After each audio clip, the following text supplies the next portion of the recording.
One of the most common questions we get from adult players in particular is, how do I develop more speed in my playing? How can I make it easy to play fast?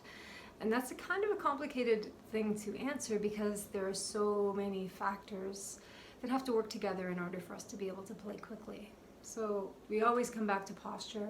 We need to make sure, obviously the fiddle has to be on your shoulder. If your violin is not on your shoulder, then your left hand ends up doing work that it shouldn't need to do. It doesn't need to hold your violin up. It needs to be free to move around the strings.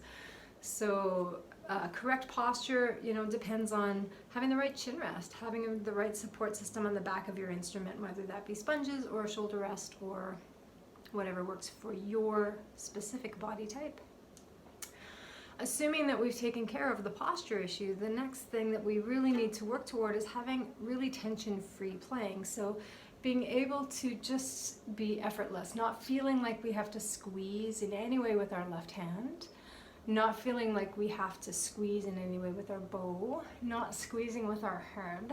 So we want to really try to have our body and our muscles be as neutral as possible.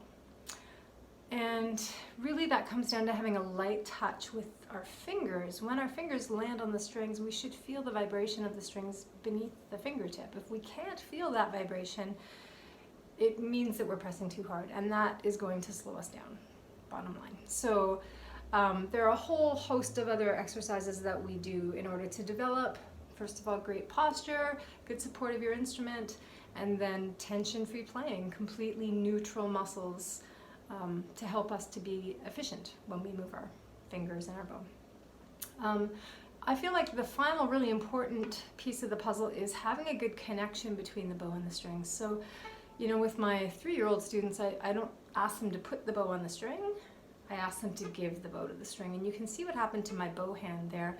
When I put the bow on the string, I'm setting it there and I'm kind of holding it up. But in order for us to really connect with the string, we need to allow the string to hold the bow up. Again, if your violin is not well supported on your shoulder, this will not work for you. But we need to really feel that we're dropping that bow into the string and connecting with, the center of the string, not just the metal that's wound around the outside, but really connecting with the core of the string.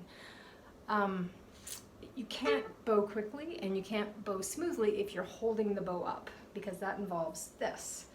You can, and of course that's tension, I'm working. Before I even do any work with my bow, I'm working just to hold it there. So what I need to be able to do is allow the instrument to hold the bow up and sort of suspend that bow on the string, hang my bow arm on the bow, and then I can start the work of coordinating my fingers and my bow so that I can play scales or pieces or exercises quickly, cleanly, with a good focused sound, and without getting tired or without causing injury or without being mad at my teacher.